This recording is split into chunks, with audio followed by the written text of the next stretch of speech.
Bienvenue, imprudent mortel. Le saviez-vous? Fut un temps, vous auriez pu acheter du poison aussi aisément que vous vous seriez procuré une botte de carottes. Mais alors, qu'est-ce qui a changé? Approchez-vous du feu et asseyez-vous. Écoutez l'histoire cruelle de l'affaire des poisons.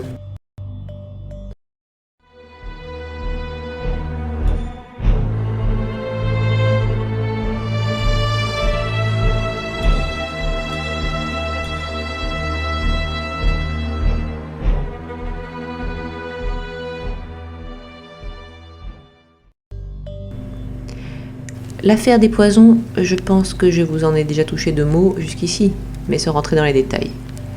Eh bien là, on va y rentrer. Comme je l'ai dit, fut un temps, il était absurdement simple de se procurer certains poisons. Pour la simple raison que, par exemple, l'arsenic servait de mort aux rats. L'arsenic, mais aussi certaines substances comme le cyanure, étaient en vente libre chez les apothicaires et les pharmaciens. Et quand je dis vente libre, ça veut dire qu'on pouvait même envoyer un enfant aller en acheter. Il suffisait de prétexter vouloir se débarrasser de rats. En tout cas, c'était encore le cas sous l'époque victorienne. Comme il y eut quelques menus incidents, du style confondre le sel ou le sucre avec l'arsenic, ce fut à la base de vendre les produits empaquetés avec une étiquette et non plus en vrac. Ce qui nous donne aujourd'hui des problèmes plutôt propres à l'écologie et le recyclage de déchets, mais c'est une autre histoire. En plus de cette législation sur les étiquetages, bien sûr, on finit par se dire que l'arsenic devait être un petit peu moins facile à se procurer. Mais encore une fois, fut un temps où il l'était. Alors pourquoi ça a changé? En dehors de l'exemple de l'époque victorienne et le scandale lié à l'existence de certaines empoisonneuses dont j'ai déjà parlé, comme Gila Tofana, mais il y eut aussi en France une certaine affaire qui fit qu'on s'interrogeait un peu plus quant à réglementer la vente libre des poisons. Alors voilà. En 1672 mourut, naturellement, je le précise, un officier de cavalerie criblé de dettes, Gaudin de Sainte-Croix.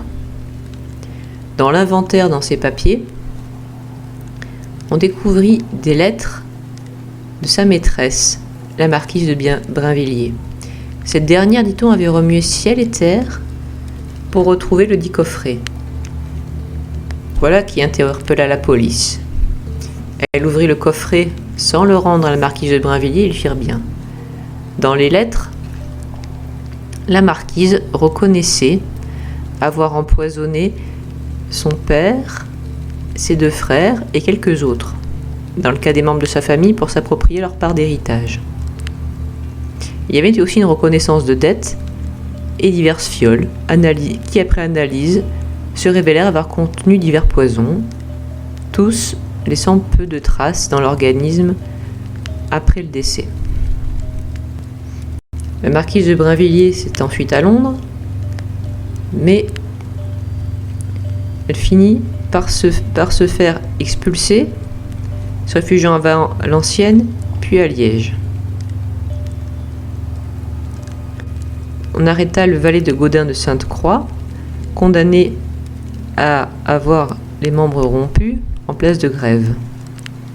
On le suspecta même d'avoir voulu empoisonner le roi Louis XIV à l'instigation de son maître Gaudin de Sainte-Croix.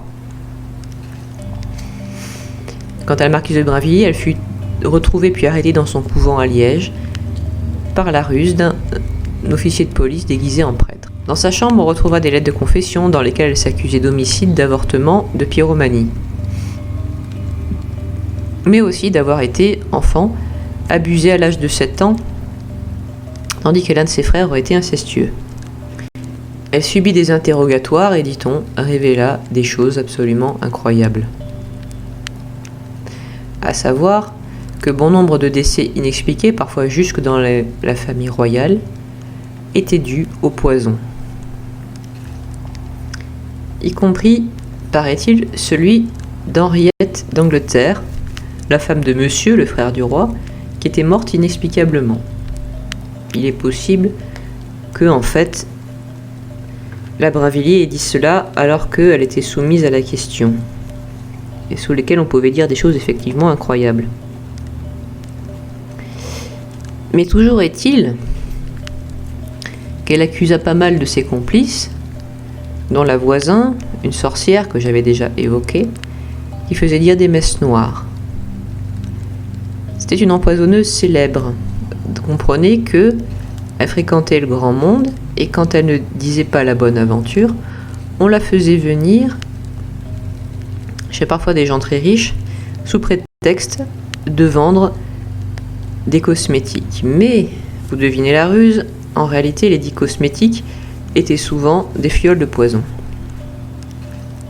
Comme il y avait dans sa clientèle des personnes de qualité, on créa un tribunal très spécial appelé la Chambre Ardente. On cita de nombreuses femmes, Madame de Montespan, la maîtresse du roi, Madame de Vivonne, sa belle-sœur, Mesdemoiselles des œillets et Cateau, qui étaient ses femmes de chambre, Madame de Lamotte, la comtesse de Soissons, de la Roure, de Polignac, et le maréchal de Luxembourg. Nicolas Larreynie, ce lieutenant de police très zélé, que j'avais évoqué dans l'affaire de la princesse sanglante, eut du mal à trouver d'autres preuves que les témoignages, paraît-il. On raconta qu'on faisait tuer des enfants lors de messes noires dites par des prêtres débauchés. Et ce serait hélas vrai, notamment sur le corps de la Montespan. Cette dernière, en effet, n'était plus si jeune ni si jolie qu'à l'époque où elle avait d'abord connu le roi Soleil. Elle était toujours sa maîtresse en titre, mais celui-ci aimait les jeunes et jolies femmes, elle le savait. Elle, pour sa part, elle en était à leur 7e enfant. Est-ce que sa beauté se flétrissait ? Peut-être. Mais toujours est-il que pour en être certaine, elle n'hésitait pas, dès que le roi regardait une jolie beauté de la cour, à se faire fabriquer des filtres d'amour par certaines sorcières comme la voisine, et si cela ne suffisait pas, elle recourait aux messes noires, et même, dit-on, à l'empoisonnement de ses rivales. En tous les cas, c'est ce qu'on peut voir dans les films comme Angélique et le roi. Il s'en fait peu d'ailleurs que celle-ci ne meurt d'un poison par contact, le genre de poison qui, dit-on, était apprécié de la famille Médicis. C'était même pas la peine de boire ou de manger quelque chose, il suffisait de toucher un objet qui aurait été enduit. Après l'exécution de la veuve voisin, sa fille mit en cause Madame de Montespan, alors que celle-ci n'était déjà plus dans les bonnes grâces de Louis XIV.